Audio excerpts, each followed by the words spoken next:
સાક્ષર નગરી વિદ્યાનગરમાં સ્પાની યાર્ડમાં ચાલતા કૂટણખાના સામે આણંદ પોલીસે લાલ આંખ કરી છે। વિદ્યાનગરના દિયા સિનેમા પાસે આવેલા એક કોમ્પ્લેક્સમાં ત્રીજા માળે સ્પાની યાર્ડમાં ચાલતા કૂટણખાનાનો પોલીસે પર્દાફાશ કર્યો છે। સરદાર પટેલ રાજમાર્ગ પર જાહેરમાં કોમ્પ્લેક્સમાં સ્પાની યાર્ડમાં ચાલતું હતું કૂટણખાનું।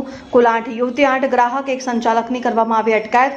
પકડાયેલ 8 યુવતીઓમાંથી 2 ઇન્ડિયન, 5 થાઇલેન્ડ અને 1 કેન્યાની યુવતી વિઝિટર વિઝા પર ભારતમાં આવી કરાવતી હતી દેહ વ્યાપાર।